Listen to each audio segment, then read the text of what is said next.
मुड़ना, बाल छिलाना ही मुड़ना नहीं होता। मुड़ने का मतलब होता है मुड़ जाना, मुड़ने का मतलब मुड़ जाना। गृहस्थ से मोह त्याग देना, संसार से मोह त्याग देना, इस माया मोह से मुड़ जाना, सिर्फ बाल छिलाना ही मुड़ना नहीं। तब कहते हैं सांसारिक वस्तुओं में क्या है, एक महात्मा कह रहे थे, मूड़ मुड़ाए 3 गुण,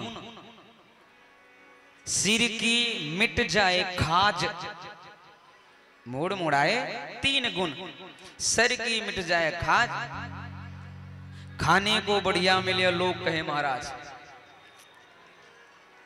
खाने को बढ़िया मिले लोग कहे जय हो महाराज जी, जय हो महात्मा जी। लेकिन मुड़ने का मतलब है कि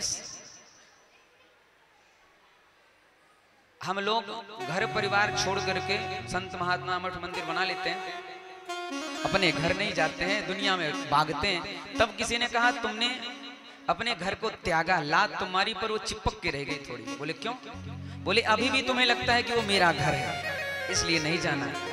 छोड़ने का मतलब है क्या मेरा क्या तेरा, वो सब में आ गया। और फिर जब सब जगह जाना तो फिर वहां क्यों नहीं जाना। छोड़ने का तात्पर्य यहाँ है। तब अर्जुन से कहा मुड़ मुड़ाओ। बोले ठीक, सन्यासी बन जाओ, बगीचे में बैठ जाओ। बोले ठीक। और अर्जुन प्रायः ज्यादा समय द्वारिका में बिताते थे, इसलिए सबको जानते थे। जो भी आता तो कहते आओ आओ, हम जानते हैं तुम कौन हो, तुम्हारा आता पता गांव नाम सब हमें पता है। अब तो हल्ला हो गया, भैया महात्मा तो बड़ा ज्योतिषी है, बड़ा ज्योतिषी है। कान में आवाज गई बलराम जी के। बलराम जी बोले चलो आज जरा महात्मा से मिल के आते हैं। बलराम जी आए, बोले नमो नारायण। अर्जुन थोड़ी डरे, पर सोचते हैं अब ये तो हम बाबा जी हैं, क्यों डरे। अर्जुन बलराम जी को आते ही देखते ही कहते हैं आओ, आपका नाम बलराम जी है, हमें पता है। बलराम जी ने सोचा अरे महात्मा तो बड़ा ज्योतिषी है, बिना बताए जान गए। और हमें यह भी पता है तुम आए किस लिए हो, बताओ महाराज जी। आप आजकल चिंतित हैं कि अपनी बहन का विवाह किससे करें। अब बलराम जी को लगा वाकई ये तो महात्मा बड़ा ज्योतिषी है, तो महाराज जी बताओ किससे करें। तुम अपनी बहन का विवाह अर्जुन से करो। बोले सोचते तो हैं, पर कभी कभी लगता है दुर्योधन भी ठीक है। नहीं नहीं नहीं, तुम अर्जुन से करो। अब तो श्रद्धा बढ़ गई भाई, चमत्कार को नमस्कार। श्रद्धा ऐसी बढ़ी कि पीछे पड़ गए बलराम जी। बोले अब तो आपको हमारे घर चलना ही पड़ेगा, चलना ही पड़ेगा। एक बार हुआ, 2 बार हुआ, तीसरी बार अर्जुन सोचे कहीं मना करें, कहीं कहीं ना दे, बस हो गया ठीक है कोई बात नहीं, नहीं जाए। कभी कभी हमारे साथ घटना घटती है। शाम को किसी के घर पहुंचे, दिन भर से भूखे, घर पहुंचते ही स्वागत हुआ हमारा, किसी ने कहा भोजन कर लो। हमने कहा ना भूख नहीं है, जैसा हमारा स्वभाव, भूख तो है पर हम सोचते हैं एक आध बार मना करो। एक बार मना किया, 2 बार, तीसरी बार उसने पूछा ही नहीं। तीसरी बार उसने पूछा ही नहीं कि महाराज जी जब नहीं खा रहे हैं तो ठीक है फिर करिए आराम। अब सोई और रात में, अब लगी भूख, अब मरे, अब क्या करें। इसलिए 1 बार 2 बार मना करो ठीक है, पर ज्यादा बार बार मना नहीं करना चाहिए, अपना ही नुकसान है। तो अर्जुन भी सोचते हैं ज्यादा मना करेंगे और कहीं मना कर दिया कि ठीक है नहीं चल रहे तो कोई जबरदस्ती। बोले ठीक है लेकिन एक शर्त है। बोले क्या शर्त? बोले देखो हम किसी के हाथ का बना नहीं खाते हैं। बोले ठीक। हाँ अगर कोई आपके घर में अविवाहिता है, कन्या है, तो वो बनाए तो हम खा लेंगे। बोले हमारी बहन है वो बनाएगी, आप भोजन करना। बोले ठीक। अर्जुन गए, सुंदर आसन लगा है, अर्जुन बैठ गए।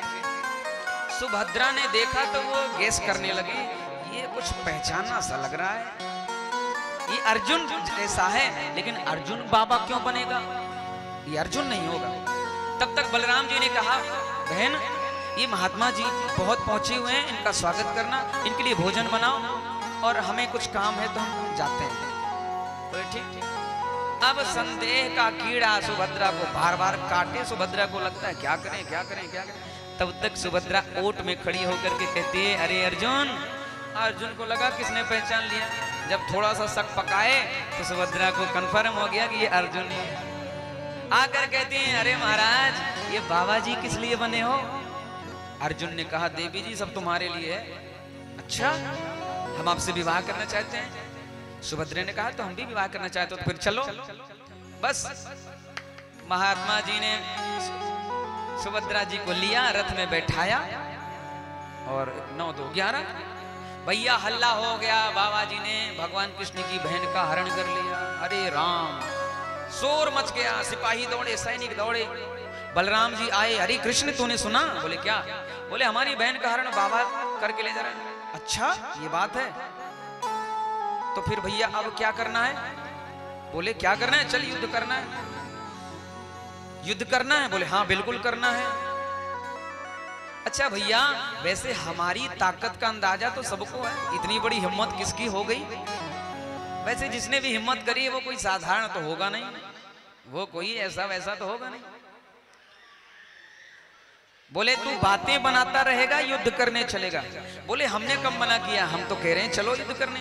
लेकिन भैया एक बात पूछे आपसे, वो महात्मा जी को तो आप ही लाए थे, महात्मा जी को तो आप ही लेके आए थे। बोले ये सब बातें बाद में, पहले युद्ध करने चलो। बोले चलो।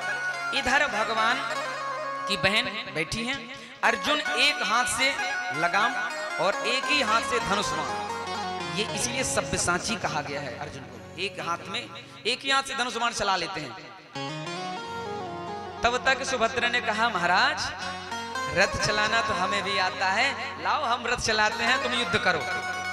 अब रथ चलाने लगी सुभद्रा, युद्ध करने लगे अर्जुन। तब तक बलराम दौड़ के आए, हल प्रकट किया, जैसे ही बढ़ाना चाहा तब तक भगवान कृष्ण कहते हैं अरे दादा रुको रुको रुको। बोले क्यों? बोले जरा ये तो देखो पहले, हल्ला तो ये है कि महात्मा जी हमारी बहन का हरण करके ले जाते, यहाँ तो कुछ उल्टा है, यहाँ तो हमारी बहन ही रथ चला रही है, लगाम तुम्हारी बहन के हाथ में। बोले हमारी बहन को ये पता नहीं क्या हो गया है, ऐसा क्या हो गया? तब तक भगवान कहते हैं लगता है ये महात्मा कुछ जाना पहचाना। बोले क्यों? बोले ये महात्मा लगता है अर्जुन है। बलराम समझ के बोले बस कर, बोले उसे वापस आ जाए। ये अर्जुन लगता नहीं अर्जुन ही है, और अगर ये अर्जुन है तो ये सब तेरा किया धरा है, ये जितना भी ये सब नाटक इसमें तेरी सहभागिता है, क्योंकि अर्जुन एक पग इधर उधर हिलता नहीं बिना तेरे, इसलिए इसे कह दे कि लीला समाप्त करे और वापस। इस प्रकार से अर्जुन का विवाह हुआ, सुभद्रा का विवाह। बोले वांगे बिहारी लाल की जय। एक बार एक दुष्ट बृकासुर जिसे भस्मासुर कहा गया, तपस्या करी शिव जी की, शिव जी प्रसन्न हुए, बोले वरदान मांगो।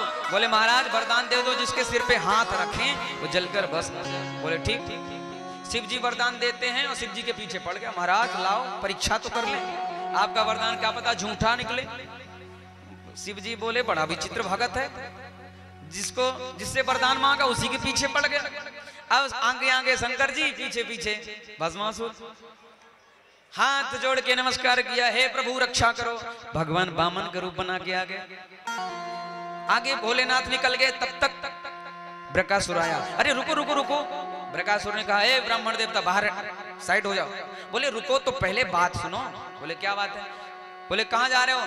बोले शंकर के पीछे। बोले क्यों जा रहे हो? बोले इसने वरदान दिया है, इसी की परीक्षा लेने जा रहे हैं, इसके सिर पे हाथ रखेंगे ये जलकर भस्म होगा, इसकी जो बगल में महारानी है वो अपने घर ले जाएंगे। बोले अच्छा। तब तक बामन भगवान ने कहा बटुक ने, अच्छा तो इसका मतलब इस भोले ने, इस शंकर ने तुम्हें भी धोखा दिया। बृकासुर ने कहा मतलब धोखा मतलब? बोले हाँ हाँ, इसके पास दूसरा तो कोई वरदान है नहीं, बस एक ही वरदान है, हाथ रखो जलकर भस्म। और सच कहें ये वरदान हमने भी लिया था। बामन भगवान कहते हैं बटुक ब्राह्मण कि ये वरदान हमने भी मांगा था, हमें भी इसने दिया था, जिसके सिर पे हाथ रखोगे जलकर भस्म हो जाओगे। सच कहो तो जलकर भस्म होने की तो आज तक हाथ गर्म नहीं हुआ, धुआं नहीं उठा, जलने की तो बात दूर, आज तक धुआं नहीं उठा, जलने की तो दूर बहुत बात। बोले सही कह रहे हो? बोले हाँ, अगर विश्वास नहीं तो हम जैसा बोले वैसा कर। बोले ठीक। बोले क्या करें? बोले काम करो, अपने ऊपर हाथ रखो। बृकासुर ने कहा पागल समझ लिया है, और हम जल गए तो? बोले रखो तो थोड़ा दूर रखो भाई, अग्नि लगेगी तो पहले गर्म होगा, धुआं उठेगा। बोले हाँ बात तो सही है। बोले गर्मी लग रही? बोले नहीं लग रही। बोले थोड़ा और नीचे करो। बोले लग रही? बोले नहीं लग रही। बोले धुआं निकल रहा? बोले नहीं निकल रहा। बोले कुछ नहीं होना, रख दे। और जो रखा सो गोविंदाय नमः, जो रखा सो गोविंदाय नमो नमः। इस प्रकार से उस भस्मासुर का उद्धार। त्रिदेवों की परीक्षा लेने के लिए भृगु महाराज गए, शिव जी के पास गए। शिव जी को क्रोध आया, ब्रह्मा जी को क्रोध आया, लेकिन भगवान विष्णु के सीने पर जैसे प्रहार किया, खड़े हो गए, चरण पकड़ लिया। हे नाथ, कहीं आपके चरणों में पीड़ा तो नहीं होगी? कह दिया त्रिदेवों में हमारे नारायण भगवान सर्वश्रेष्ठ हैं, बड़े करुणावान, बड़े दयावान। त्रिदेवों की परीक्षा ली। बोले बांके बिहारी लाल की जय, जय जय श्री राधे श्याम। अब भगवान श्री कृष्ण अपने बालकों को समय समय पर शिक्षा देते हैं, लेकिन ये बालक बड़े उत्पाती हैं। भगवान सोचते हैं कि अगर ये रह गए तो बड़ा कठिन हो जाएगा जीवन। एक बार सांब नामक पुत्र अपने पेट में कपड़ा बांधता है। कपड़ा बांध करके सप्त ऋषियों के पास गया और कहते हैं उसको दुल्हन बनाया। और अन्य बालक पूछने लगे, महात्मा जी ये नई नवेली बहू, अभी अभी इसका ब्याह हुआ है, 1 साल हुआ है, ये गर्भवती है, जरा देखकर बताओ इसके पेट से बालक जन्म लेगा या बालिका। अब महात्मा ध्यान लगाए, कुछ दिखे ना। बोले बालको मजाक मत करो, उपहास मत करो, यहां से जाओ, भजन करने दो। बालकों ने कहा आता जाता कुछ नहीं, बन गए बाबा। अरे नहीं आता तो कह दो नहीं जानते। क्रोध आ गया महात्मा को। अच्छा तो जा, इस के गर्भ से न बालक न बालिका, इसके गर्भ से एक लोह पिंड जन्म ले और तुम्हारे कुल को नष्ट करेगा। बस हो गया। घबराए, खोला तो लोह का पिंड मिला। नारद जी अग्रसेन के कहने पर घिसा, समुद्र में फेंका, छोटा सा टुकड़ा, एक मछली निकल गई। उससे एक एरका नाम की घास निकली। और एक बार मदिरा में मस्त होकर के आज कहते हैं कि सब एक एक करके युद्ध करने लगे। ऐसे करते करते एक एक करके सारा आज यदुकुल कुल नष्ट होने लगा। केवल भगवान श्री कृष्ण रह गए। अब भगवान श्री कृष्ण मैत्रेय उद्धव को बड़ा दिव्य सुंदर ज्ञान देते हैं। बोले बांके बिहारी लाल की जय। एक बार यदु महाराज दत्तात्रेय से भेंट हुई। दत्तात्रेय महाराज एकदम मस्त, जंगल में भी मंगल हो रहा है। हाथ जोड़ करके पूछे, महाराज लोग तो घरों में एसी के कमरे में भी नींद नहीं ले पाते, अच्छे से सो नहीं पाते, चैन से रह नहीं पाते, और आप जंगल में मस्त हो, क्या राज है? तब कहते हैं मैंने अपने जीवन में 24 गुरु बनाए। पृथ्वी वायु आकाश आपो अग्नि चंद्रमा रवि अपो दोष ग्रह सिंधु पतंगो मधु कृतव्या मधुवारणोमिया बंगलो गोरुर्गोर्गा कुमारी सर्वकृत सर्व उरुना विश्वेश कृत। कहते हैं पहला गुरु मैंने पृथ्वी को बनाया। पृथ्वी से शिक्षा ली कि पृथ्वी में आप कहीं भी गड्ढा करो, कहीं भी मलमूत्र करो, पृथ्वी कभी कुछ कहती नहीं, कितनी क्षमावान है। इसलिए संत को चाहिए कि सदा क्षमावान हो। दूसरा गुरु बनाया वायु को, हवा। जब वायु चलती है तो जहां सुगंध होती है वहां ठहरती नहीं, जहां दुर्गंध होती है वहां से जल्दी भागती नहीं। वायु एक समान चलती है। इसलिए वायु को गुरु बना करके सीखा कि संत को सदा एक समान रहना चाहिए, एक रस रहना चाहिए। कहते हैं अग्नि को गुरु बनाकर सीखा। अग्नि में कुछ भी डालो सब स्वाहा। इसलिए मान अपमान जो भी मिले सब स्वाहा रखना चाहिए, कुछ भी चिपका के नहीं रखना चाहिए। बोले चंद्रमा को गुरु बना करके सीखा। चंद्रमा घटता बढ़ता नहीं है, चंद्रमा की किरणें घटती बढ़ती हैं, अभी तो चंद्रमा तो से ठीक उसी प्रकार मनुष्य का शरीर घटता बढ़ता है, न कि आत्मा। रवि सूर्य को गुरु बना करके देखा कि देखिए सूर्य निरंतर 24 घंटे ड्यूटी पे रहता है हमेशा, लेकिन कभी किसी से कुछ याचना नहीं करता। इसलिए संत को चाहिए कि निरंतर भजन करे, निरंतर परोपकार करता रहे, निरंतर बांटता रहे, लेकिन कभी कुछ चाहने की इच्छा ना रखे। कहते हैं अजगर को गुरु बना करके सीखा कि अजगर पड़ा रहता है निर्द्वंद और एक झटके में सब स्वाहा कर लेता है, जो मिल गया खाए, नहीं तो मस्त है। इसलिए मनुष्य को चाहिए ज्यादा फड़फड़ाए नहीं, जो मिली उसी में प्रसन्न रहे, उसी में खुश रहे। समुद्र को गुरु बना करके सीखा कि समुद्र में कितना पानी है। समुद्र अपनी मर्यादा तोड़ दे तो पूरी पृथ्वी में पानी पानी, पूरी पृथ्वी में पानी पानी। लेकिन समुद्र में पानी होने पर भी समुद्र कभी अभिमान नहीं करता, अपनी मर्यादा से कभी बाहर नहीं आता। इसलिए मनुष्य को चाहिए कि कितना भी कुछ पालो लेकिन कभी अभिमान नहीं करना चाहिए। मधुमक्खी को गुरु बना करके सीखा कि ज्यादा संग्रह नहीं करना चाहिए, नहीं तो जैसे छत्ता तोड़ के शहद ले जाते हैं ऐसे ही टांग तोड़ करके धन ले जाएंगे। ज्यादा धन इकट्ठा नहीं करना चाहिए। कहते हैं हिरण को गुरु बना करके सीखा कि संत महात्मा को ज्यादा रसप्रिय संगीत म्यूजिक नहीं सुनना चाहिए। क्यों? उसको सुनेगा तो भजन कब करेगा, उसी में आसक्त हो जाएगा। क्योंकि हिरण को पकड़ने वाला हिरण को संगीत सुना करके ही पकड़ता है। कहते हैं कि गज हाथी को गुरु बना करके सीखा कि संत को सन्यासी को कभी लकड़ी की स्त्री का भी संग नहीं करना चाहिए। क्यों? हाथी को पकड़ने के लिए लकड़ी की हथनी बनाकर नीचे गड्ढा खोद और ऊपर रख दिया जाता है, हाथी आता है और गड्ढे में गिर जाता है, फंस जाता है। इसलिए कहते हैं एक कन्या को गुरु बनाया, कुमारी को। जिसका विवाह तय हो गया, सास ससुर आते हैं और कहते हैं बिटिया तेरे हाथ से भात खाएंगे, बना। बिटिया की माँ नहीं, घर में चावल का दाना नहीं, धान है। सोचती है क्या करें, धान कूटने लगी, हाथ में चूड़ियां हैं, बजने लगी, एक एक करके सारी चूड़ी उतार देती है। लेकिन सोचती है सास की पहनाई गई चूड़ी, इसको कैसे सारी उतारें। एक एक चूड़ी रखती है, चूड़ी बजना बंद, धान कूट के चावल बना करके खिला देती है। क्या कहते हैं कि ठीक उसी प्रकार संत को ज्यादा भीड़ भाड़ में नहीं रहना चाहिए। और एक गजब की बात कि वही महात्मा कह रहे थे जो भीड़ में फंसते हैं वो अक्सर भाड़ में जाते हैं। इसीलिए कहा गया भीड़ और भाड़, जो भीड़ में आ गया वो भाड़ में, इसलिए भीड़ और भाड़ एक साथ शब्द है। इसलिए भीड़ से बचिए, अगर भाड़ से बचना है तो भीड़ से बचिए, जरा भीड़ से थोड़ा सा डिस्टेंस रखिए, थोड़ा सा दूरी रखिए, थोड़ा अलग रखिए। बोले बांके बिहारी लाल के। एक वेश्या को, पिंगला को गुरु बना के सीखा कि एक वेश्या सुबह से सज करके बैठती है किसी पर पुरुष का चिंतन करने के लिए। उसने सोचा जितना चिंतन मैं पुरुष का करती हूँ अगर भगवान का करती तो भगवान साक्षात प्रकट हो जाते हैं। इसलिए कहते हैं इन संसारियों का चिंतन नहीं, चिंतन करना है तो केवल नारायण का करो, चिंतन करना है तो केवल और केवल भगवान का करो।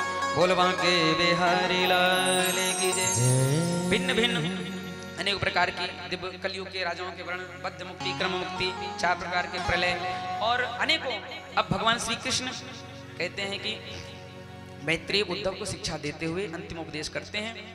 एक समय पीपल के वृक्ष के निकट भगवान आज बैठे हैं, बहेलिये को लगा कि ये हिरण है, बाण चला दिया, भगवान के चरण कमल में पड़ा और भगवान ये कहते हैं कि ये प्रारब्ध है। ये क्या है, ये प्रारब्ध है। भगवान कहते हैं कि प्रारब्ध कभी मिटता नहीं, पूर्व जन्म का था, मैंने छुप के बाण चलाया था, आज उसने भी मुझे बाण चला के मुझे वेद दिया। भगवान सूक्ष्म रूप धारण करके भागवत जी में समाहित हो जाते हैं। बोले बांके बिहारी लाल की जय। कलयुग के राजाओं का वर्णन किया और कहते हैं अब राजा परीक्षित से भगवान सुखदेव कहते हैं राजन अब क्या तुम मरोगे। राजा परीक्षित कहते हैं महाराज मेरा मरना कैसा है, मैं तो नैनम छिन्दन्ति शास्त्राणि नैनम दधि पावका। कथा से मुक्ति नहीं होती, कथा से ये पता चलता है कि हम मुक्त हैं। कथा से मुक्ति नहीं होती, कथा से ये पता चलता है कि हम मुक्त हैं। हम बंधे कब थे, बस हमने अपने आप को मान लिया था कि हम बंधे हुए हैं, अन्यथा। बोले ठीक उसी प्रकार एक किसी का घोड़ा खो गया, किसी भाई का घोड़ा खो गया और वो लड्डू बांट रहा है। बोले भैया घोड़ा खोने की खुशी में लड्डू बांट। बोले कैसा आदमी है, घोड़ा खो गया और तू लड्डू बांट रहा है, क्यों खुश है। बोले खुशी तो इस बात की है कि अच्छा हुआ घोड़े में हम नहीं बैठे थे, नहीं तो हम भी खो जाते।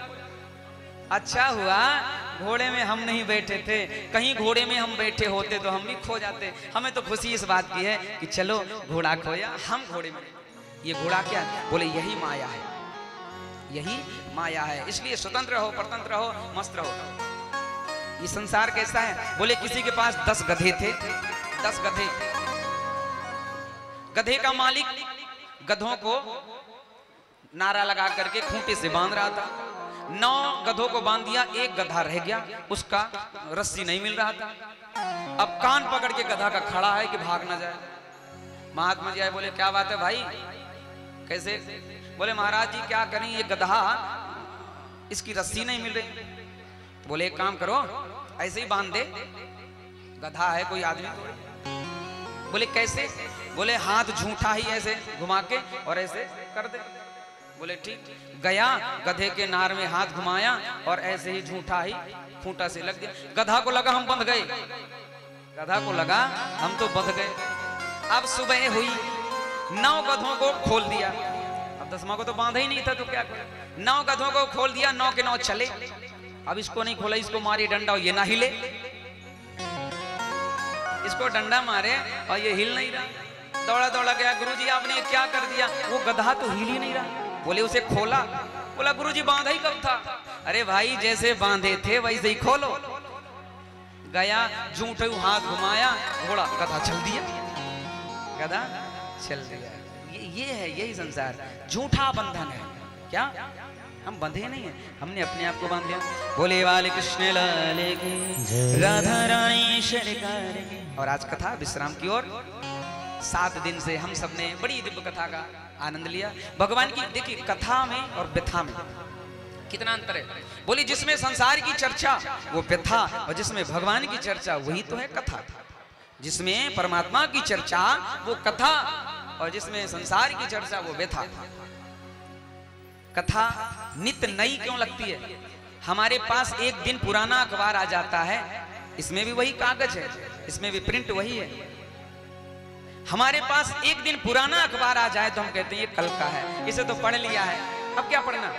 लेकिन जिसको हमने बार बार पढ़ा, 1000 बार पढ़ा और रोज सुना, रोज सुनते हैं, जब भी सुनो तब भी नया। ये नित्य नूतन है, हर समय नया है, इसीलिए ये कथा है, इसीलिए ये पुराण है। पुराना होने पर भी ये नया है, पुराना होने पर। और एक दिन का पुराना अखबार रद्दी कागज कूड़े में चला जाता है, रद्दी हो जाने पे कूड़े में चला जाता है। लेकिन ये कितना पुराना है, ये भागवत विचार करिए कितना पुराना है, लेकिन आज भी ये नया है, आज भी ये नए जैसा है, इसलिए ये कथा है, इसलिए भागवत है। तो बड़ी खुशी की बात, बड़ा आनंद आया। और बार बार हम आप सबको साधुवाद धन्यवाद करते हैं कि आपके बीच ये अवसर प्राप्त हुआ, आप सबने सुना, हमें भी आनंद आया, हमें भी खुशी हुई, प्रसन्नता हुई। आप सबको विदित है ये जो दिव्य कथा का रसपान किया आप सबके समक्ष तो नहीं, पर आत्मा स्वरूप वो अवश्य कथा सुन रहे हैं। श्री ओम प्रकाश गुप्ता जी वैकुंठवासी, उस समय पहले जिन्होंने अपना कलेवर छोड़ दिया, शरीर छोड़ दिया, इस कोरोना में न जाने कितने लोगों ने शरीर छोड़ा। और ये संसार का नियम है, एक आवत है एक जात है, ये संसार की यही रीति है। कोई फूल न बाग में ऐसा खिला खिलके न जिसे मुरझाना पड़ा, विधि का यह अटल विधान रहा, जिसे आना पड़ा उसे जाना पड़ा। समुद्र का तट, समुद्र के दोनों पार्ट होते हैं कि नहीं, लेकिन समुद्र का दूसरा छोर दिखाई नहीं देता। अगर आप समुद्र के किनारे खड़े हो जाओ, सोचो कि दूसरा उस पार का तट दिख जाए, तो क्या दिखता है? कभी नहीं, नहीं दिखता। इसका मतलब ये नहीं कि तट है ही नहीं, इसका मतलब ये नहीं कि तट है नहीं। जिस प्रकार समुद्र के एक तट पर खड़े होकर के हम अनुमान लगा लेते हैं कि एक तट है तो दूसरा भी है, ऐसे ही हमारा जन्म का तट हमें दिख रहा है, पर मृत्यु का तट हमें दिखाई नहीं पड़ता। इसीलिए कहा है किसी ने, संसार की तुलना समुद्र से की गई है, सागर से की गई। क्यों? क्योंकि समुद्र और संसार की सेम स्थिति है। जिस प्रकार गृहस्थ के जीवन में कब संकट आ जाए, कब लहर आ जाए, कब तूफान आ जाए पता नहीं, जैसे समुद्र में कब ज्वार भाटा आएगा, कब गिरेगा, कब खत्म होगा पता नहीं, ऐसे मनुष्य के जीवन में अच्छा हंसता खेलता खाता, कथा सुन रहे बेटे, फोन आ गया, बेटे का एक्सीडेंट, लो तूफान आ गया, लहरें आ गई, और वो कब समाप्त हो जाए पता नहीं। दूसरा फोन आया, अरे वो तुम्हारा बेटा नहीं था, वो तो किसी और का था, लहर खत्म। तो जैसे समुद्र की लहरें